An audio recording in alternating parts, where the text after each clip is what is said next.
There is a strange and silent power that exists in the act of walking away. It defies logic, it contradicts emotion, and yet, it commands respect more than any plea, any argument, or any attempt to hold on ever could. We live in an age obsessed with attention, where people measure their worth by how much validation they receive, how many eyes are watching, how many hearts respond.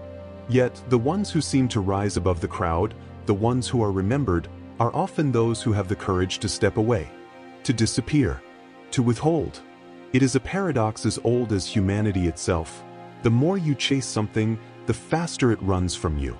The more desperate you appear for affection, the less desirable you become. And yet, when you stop chasing, when you turn your back, when you act as though you need nothing, the world begins to follow. This is not arrogance. It is control. And it lies at the center of what Nietzsche called the will to power, the primal force that drives all human behavior. For Nietzsche, power was not merely domination over others, it was mastery over oneself. The ability to control one's impulses, one's emotions, one's need to be validated by others. Imagine a man who refuses to compromise his dignity for love. He is not cold or unfeeling, but he understands a truth that few dare to face, that love, respect, and admiration cannot be demanded. They emerge only when one proves they can live without them. In that refusal, in that quiet walk away, there is strength. The kind of strength that unsettles others. Because people are used to being begged for attention, comforted by the idea that they are wanted. But when someone no longer plays that game, it disrupts the balance.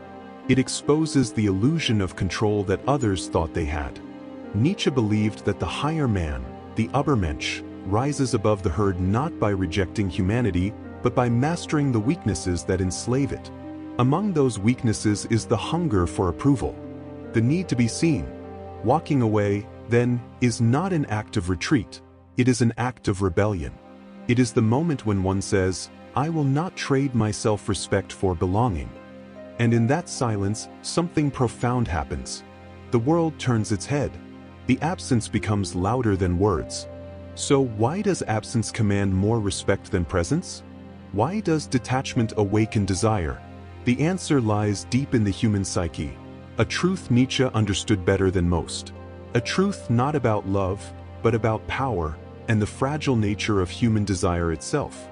Because sometimes, the greatest statement of strength is simply not needing to speak at all. Every age defines strength differently. In ours, strength is often confused with control. Control over others, over circumstances, over perception. But for Friedrich Nietzsche, true strength was never about domination. It was about liberation, freedom from the need to be validated, to be understood, to be wanted. He believed that the highest form of human power was not the ability to conquer others, but the ability to conquer oneself. This idea became the beating heart of his philosophy, the will to power. It wasn't about ruling empires, it was about mastering one's own impulses, transcending weakness, and shaping reality through one's inner will. To Nietzsche, the individual who depends on nothing and no one becomes invincible. The one who needs constant approval becomes a prisoner. Dependency, whether emotional or social, creates a subtle kind of slavery.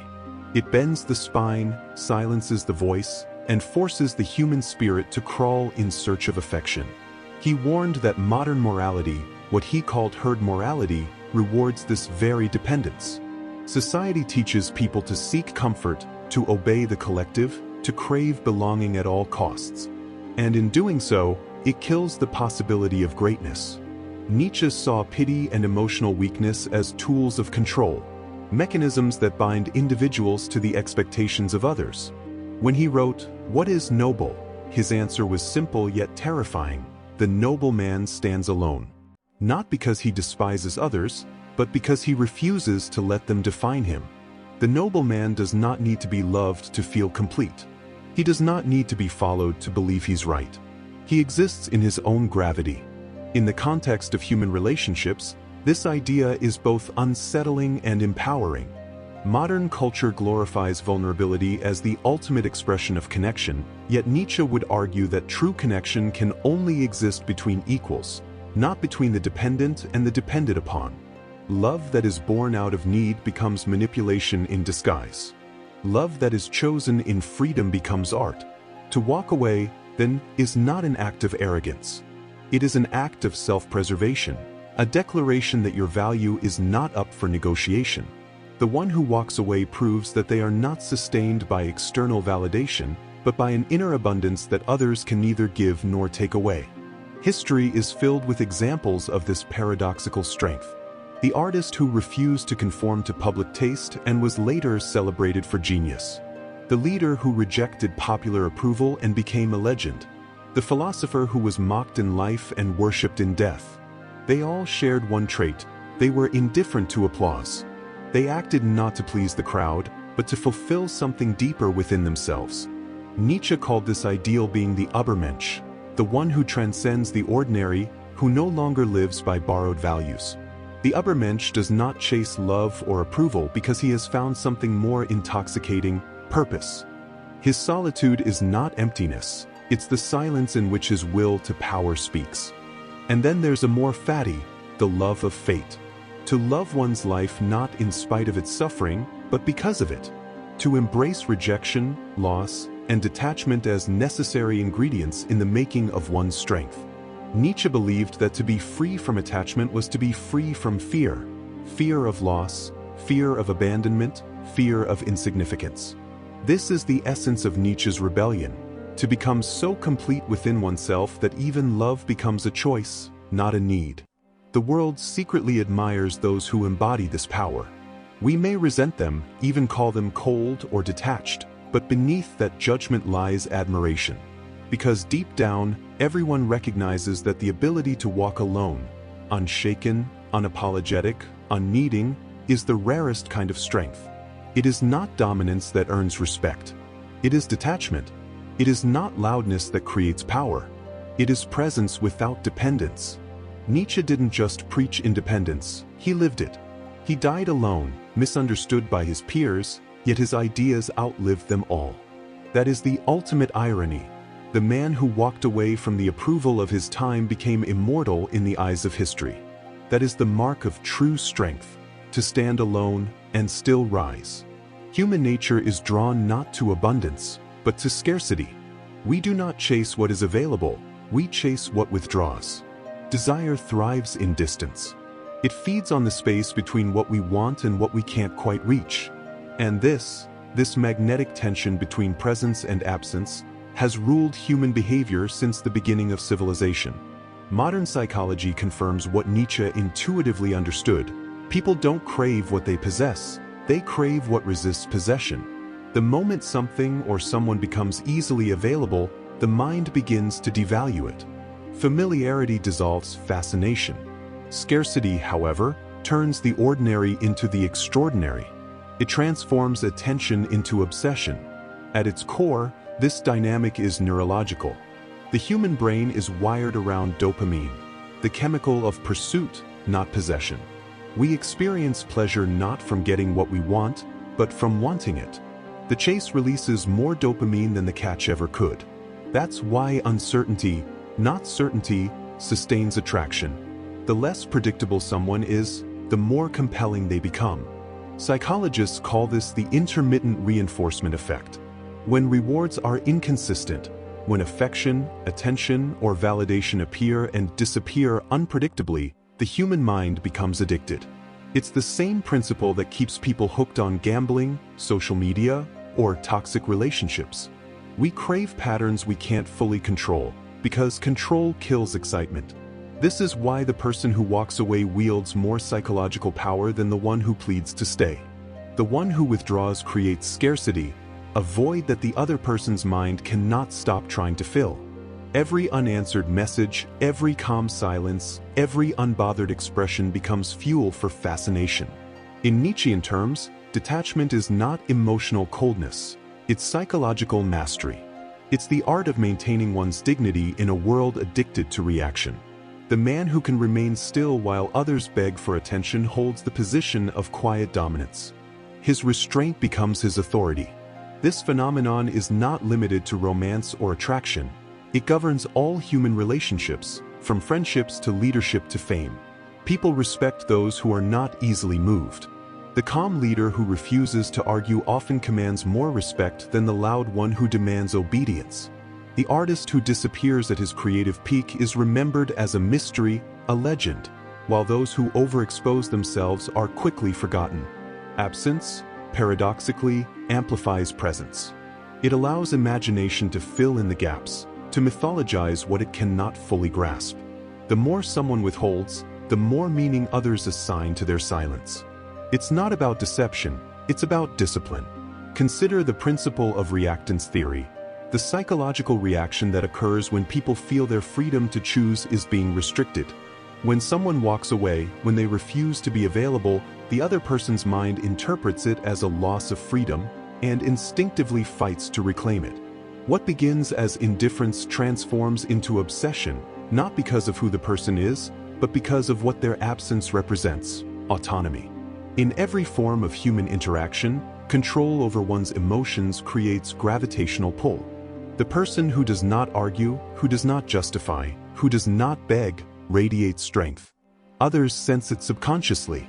The more composed someone appears, the more uncertain others feel in their presence. That uncertainty breeds respect. It breeds fascination. There is a reason silence feels heavier than speech. Words can be measured, but silence cannot. When someone refuses to react, their presence becomes enigmatic. It triggers projection. The mind fills in the silence with meaning, often elevating the silent person's worth far beyond reality. This is how power is formed, not by force, but by restraint. By understanding when to retreat, when to remain quiet, when to let curiosity do the work that words cannot. The individual who walks away doesn't lose influence, he multiplies it. His absence becomes his argument. His distance becomes his dominance. Nietzsche's philosophy of strength meets modern psychology here, in the mastery of self that commands the attention of others. When you stop needing people, people begin to need you. When you stop chasing validation, validation begins to chase you. Human beings are programmed to respect control. And control, in its purest form, is emotional independence, the refusal to let the external world dictate your internal state. The calm man, the distant artist, the silent leader, they all embody this same truth. Their value comes not from what they give freely, but from what they withhold deliberately. The world may pretend to value openness and availability, but it secretly admires distance. It respects the one who can disappear without bitterness, who can walk away without explanation, who can exist without needing to be seen. Because in the end, respect is not given to the loudest voice, but to the one who doesn't need to be heard. In the modern world, love has been reduced to a transaction, a marketplace of validation where attention has replaced affection and visibility has replaced value. The ancient dance of attraction, once ruled by patience, mystery, and restraint, now unfolds at the speed of a swipe. What was once earned through depth is now traded for dopamine. Every like, every seen message, every fleeting emoji becomes a microdose of approval, a digital currency of worth. But behind this illusion of connection lies a deeper poverty, the collapse of dignity, especially the dignity of the modern man, who has forgotten the sacred power of distance. Nietzsche warned of a time when humanity would fall into decadence, when strength would be replaced by sentimentality, when the will to power would be drowned in the will to please. That time is now. The modern man, in his desperate chase to be desired, has surrendered the very thing that makes him desirable: self-respect. He lives in a constant state of exposure. His emotions are no longer private, they are content. His vulnerability is not intimacy, it is performance. He mistakes sharing for connection, chasing validation through visibility. Yet the more he reveals, the less he is seen. Because what people cannot fully see, they imagine, and what they imagine, they value. The tragedy of the digital age is that mystery has died.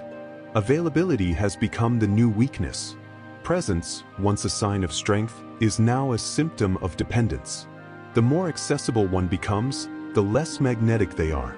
Constant communication kills curiosity.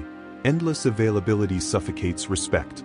Modern love, shaped by instant gratification, rewards emotional noise instead of emotional control. The algorithm favors those who overshare, who beg for attention under the disguise of openness. But Nietzsche would have called this the morality of the herd, a mass movement toward mediocrity, where everyone demands to be seen, yet no one dares to stand alone. He wrote of the Übermensch, the overman, not a tyrant, but an individual who transcends dependence, the one who creates his own values rather than begging for validation from others. To embody that ideal in today's world means to master solitude, to withdraw from the digital theater of attention, to be content in invisibility. The true man does not beg for love. He does not compete for attention. He does not measure his worth by the reactions of others. His silence becomes his rebellion against a culture addicted to noise. It is not arrogance, it is preservation. For when everything is shared, nothing remains sacred. The man who walks away from the endless chase is not avoiding love. He is protecting his essence from dilution. He understands that real connection is born not from exposure, but from restraint. Nietzsche called this self-overcoming, the art of conquering one's own weakness before conquering the world. To walk away when your heart still burns, to stay composed when your ego screams for attention, to choose solitude over begging for validation, that is strength. That is dignity. Modern love often disguises dependency as devotion. It tells men that to love means to stay no matter what, even when they are disrespected, dismissed, or diminished. But Nietzsche would say, to love without losing yourself is the highest form of strength. To walk away, not out of spite, but out of self-respect, that is the mark of the sovereign individual. And perhaps that is what modern men have forgotten, that walking away is not defeat, but transcendence. It is the reclaiming of power from the chaos of need. In a world obsessed with being chosen, the one who chooses himself becomes unshakable. He no longer begs for love, because he has found something far rarer, peace. He no longer fears rejection, because he no longer seeks permission to exist. He has stepped beyond the fragile economy of desire and entered a state Nietzsche might call becoming. He walks alone, not because he must, but because he can. And in that quiet independence lies the last remaining form of dignity in an age that has forgotten what it means to be strong. In every era, from the ancient world to the digital age, one truth has quietly persisted. Strength, real, composed, self-contained strength, evokes admiration. It is not loud or aggressive. It does not announce itself through dominance or demand. It reveals itself in the calmness of a man who does not need to prove his worth. And in that quiet confidence, something deep within the feminine psyche stirs: curiosity, respect, even desire. From an evolutionary perspective, this reaction is not arbitrary. In the primal world, chaos was constant, survival uncertain, danger ever-present.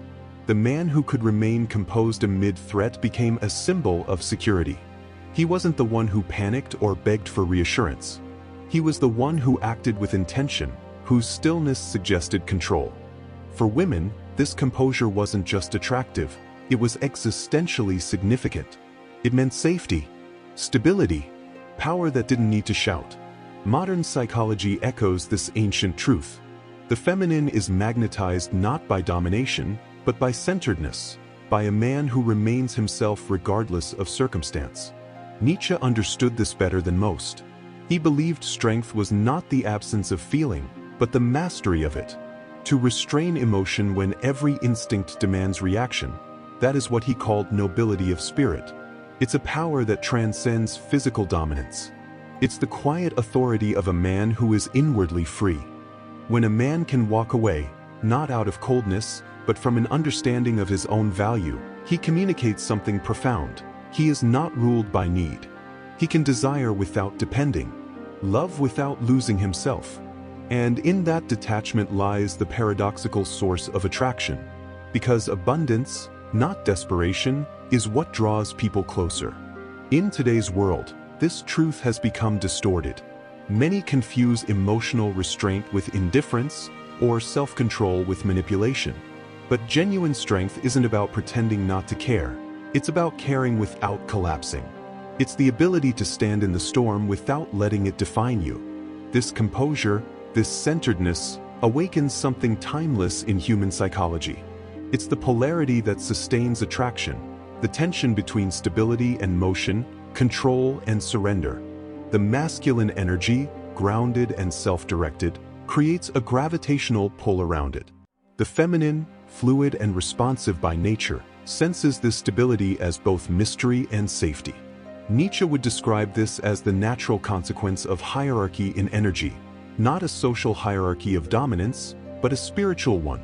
The man who governs himself radiates authority, the one who seeks control over others exposes his weakness. That is why the truly powerful rarely need to assert power, they embody it. And embodiment, in its pure form, always commands respect. Even at a subconscious level, people instinctively feel this. When someone holds emotional composure, others test it, drawn to its steadiness like moths to flame. But it is not the fire that attracts, it is the warmth. The steady, unwavering glow of a soul that cannot be shaken by the chaos around it. When a man is not enslaved by his emotions, by his need to be validated or chosen, he becomes rare in a culture addicted to approval. His silence becomes eloquence. His absence becomes presence. His boundaries become allure. This is not limited to gender. It is a human truth. We all crave what feels unyielding because it reflects something we have not yet mastered in ourselves. Emotional independence, then, is not just attractive, it is aspirational.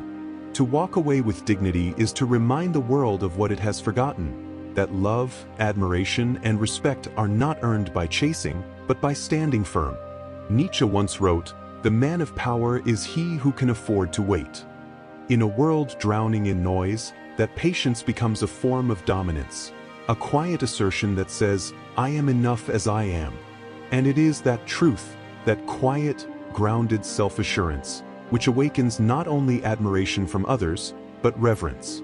Because in the end, people are not drawn to the one who needs them, but to the one who reminds them of what true strength looks like. True power is not found in the noise of conquest, nor in the applause of admiration. It emerges in the quiet dignity of one who no longer needs either. There comes a moment in every human journey when the game itself, of approval, validation, dominance, and desire, begins to feel hollow. The rules remain the same, the players repeat their moves, yet something within you changes. You begin to see that control was never real power. It was dependence disguised as strength, the need to be seen as powerful rather than to simply be.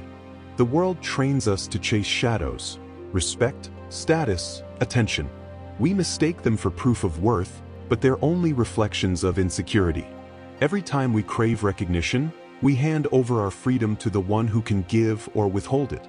The more we want to win, the more we're controlled by the outcome.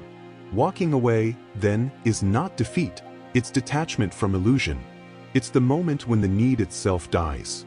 Nietzsche once wrote that the highest man is beyond good and evil, not in a moral sense, but in a spiritual one. He transcends the binary of winning and losing. To become who you are, you must first shed who you think you need to be. You must let go of the desire to be loved, admired, or even understood. That is the burden of power, to stand so firm within yourself that the opinions of the world dissolve into irrelevance. When you walk away, you stop trying to prove your value. You stop negotiating for dignity. You stop performing for acceptance. What's left is the rarest form of peace, a silence unshaken by noise, a confidence untouched by outcome. It's the same state the Stoics called apatheia. Not apathy, but the serenity that comes when emotion no longer governs reason. To walk away without resentment is not indifference, it is transcendence. It's not a retreat from the world but a return to sovereignty. You no longer react, you choose. You no longer chase, you attract only what aligns with your essence.